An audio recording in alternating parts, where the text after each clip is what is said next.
This is a note to the brotherhood. The brothers, the ones stuck in the male human form. And I expect there to be an audience of the female human beings as well. Quick and to the point. Many of you are not aware of my tendency, my dangerous tendency to discard my own priorities. There are people that might enjoy being a part of my life. And if you don't realize my dangerous tendency to discard my own priorities in order to care for the urgencies of various relationships, then my life will be weakened and your benefit from me will be weakened. I have tendencies to follow my own negative nature rather than the most reliable wisdom. This is an address to change my focus. I am narrowing the focus of my life because my purpose has become clearer.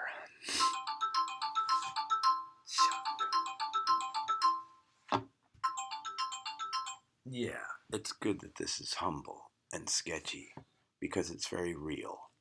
This is just a day like any other day. But now there's a fierce and narrowing perspective. I want you brothers to know, and I want you sisters to know that I was raised and trained in a certain way. From my young age, I was constantly encouraged to focus on and understand and care for the sister and the mother. My father performed in a way that he was saying without words, I don't want you to look at me. I don't want you to pay attention to me. Go find out what your mother needs. Go help your sister. She's afraid. She's having problems. I don't know how to handle her. So from a young age, me, little me, a year and a half older than my sister, was given the most consistent kudos and support for caring for my sister, who had spirit trouble or affliction or personality disorder in the environment of intense fears, mistrust, and also kind of like a grumpy tantrum thing. Both are characteristics that my father displays. But regardless of that, I don't have any condemnation or trouble towards those peoples that were around me in my early years. I love them, they're awesome, they're amazing. But herein lies the problem. My tendency to focus on, communicate with,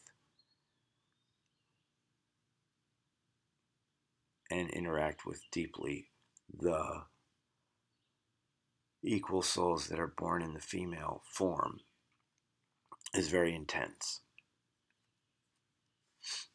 And in this season of time, my focus primarily is on the brotherhood and on the rising generations. Now, you personally, I address the female human beings before you male human beings. You women are in one of various relationships with me.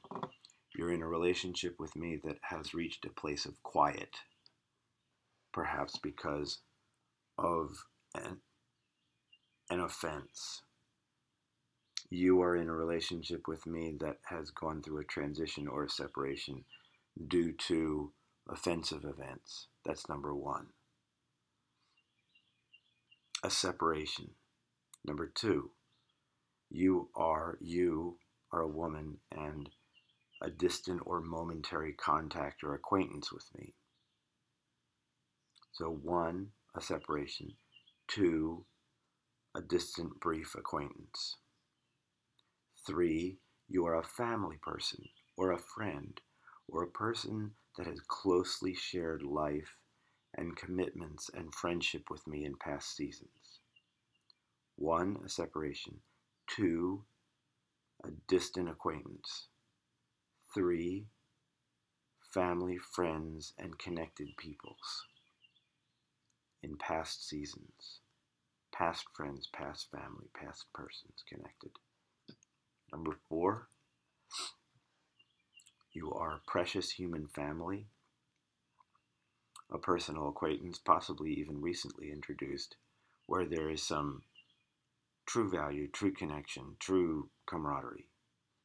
So number 1 is a separation. Number 2 is a distant momentary contact or acquaintance.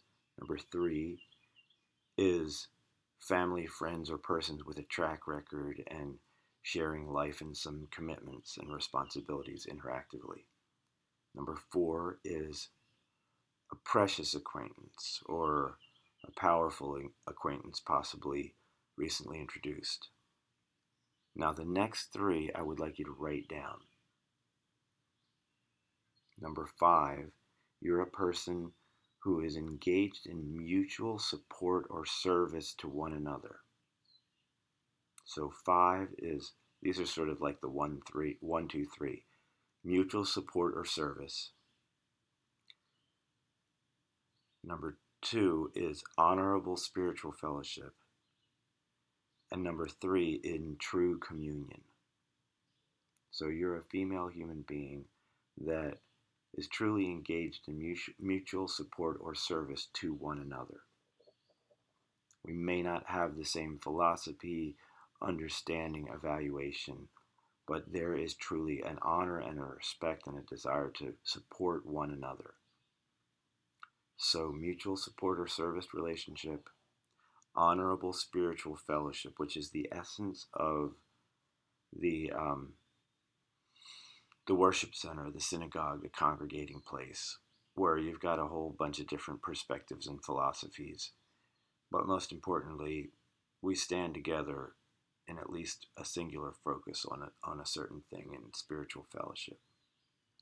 And then the reality of being in true communion, that is borne out by the picture of Jesus of Nazareth having the 3 disciples, the 12 disciples, the 72 disciples, and the multitude of disciples.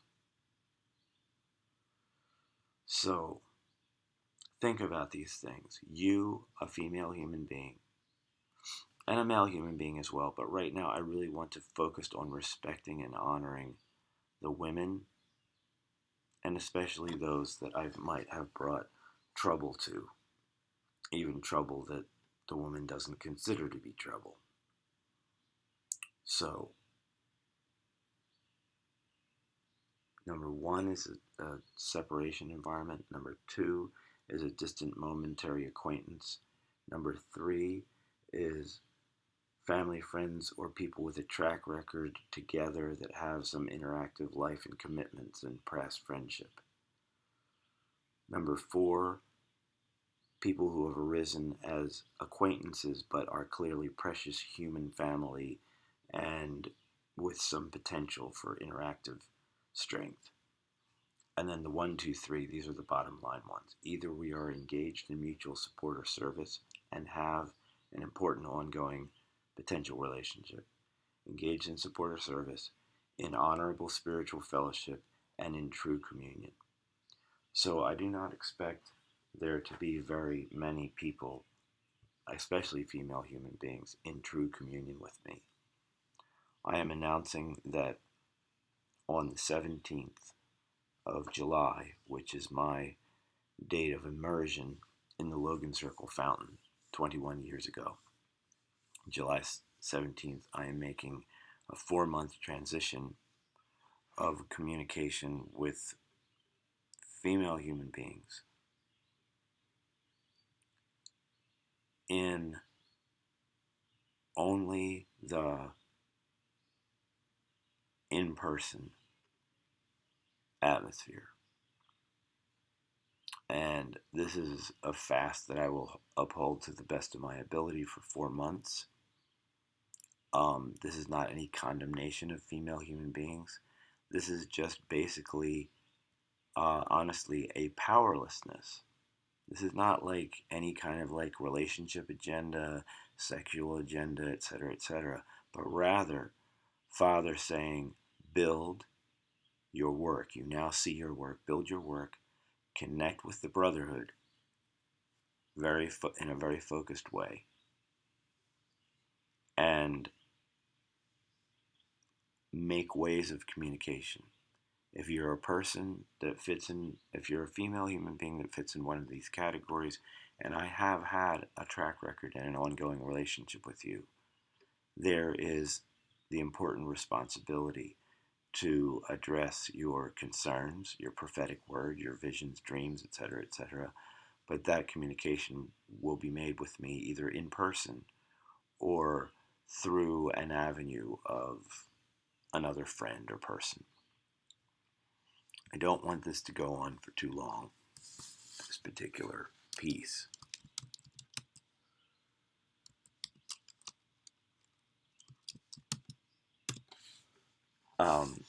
So I'll leave it at 12 minutes and just say I will be coming up with a clearer outline. And primarily, I want you to know that my focus is restoring the concept of true open conscience and honesty in the human family, which is an absolutely primary part of the way of life and the way of Jesus of Nazareth. But I don't expect you to be a believer. I don't expect you to be a religious person. I don't expect you to be anything but an atheist and an agnostic.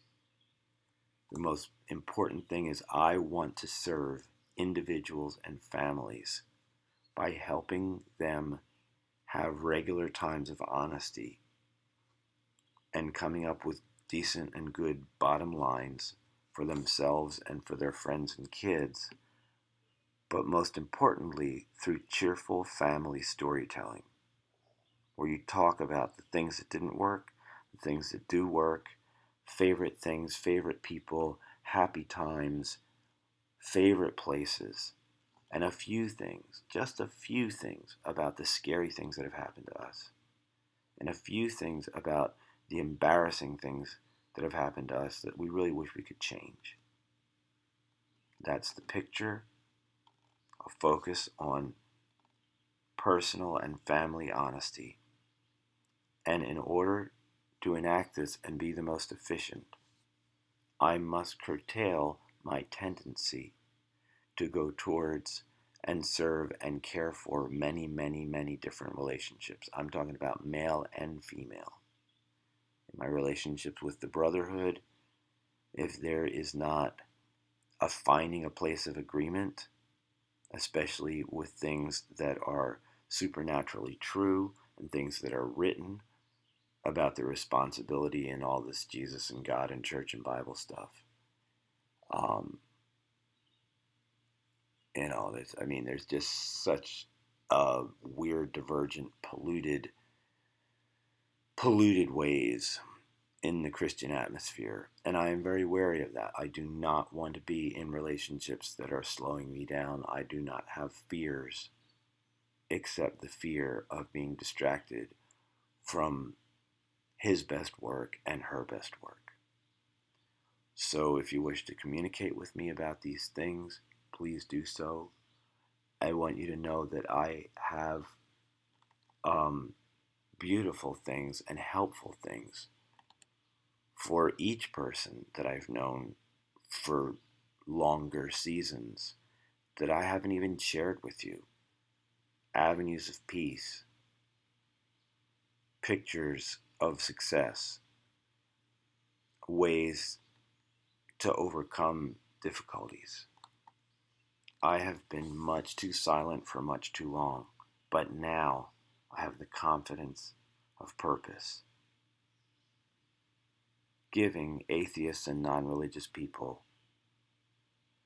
a sketch, a setting, an atmosphere to keep a clean conscience together as family. And for those people who believe in God and prayers and, you know, spiritual activity with a supreme being, for those, I have details of how important it is to be an honesty meal family where you're in a closed setting regularly, and you got to get to a place where you're completely cleaned up, completely straight line, completely desiring to be honorable and not to break your own personal vows to yourself. It is literally individuals helping one another stay true to our personal desires and goals and highest priorities. We work as a team to go forward in personal excellence. This has taken 16 minutes. I thank you for being patient.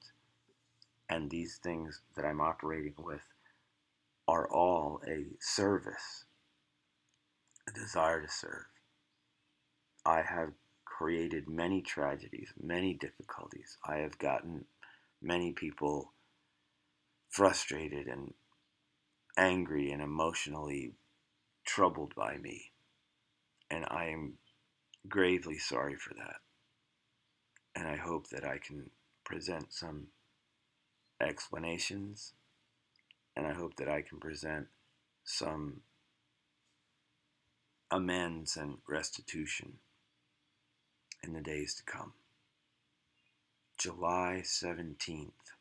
Yippee! Thanks for listening.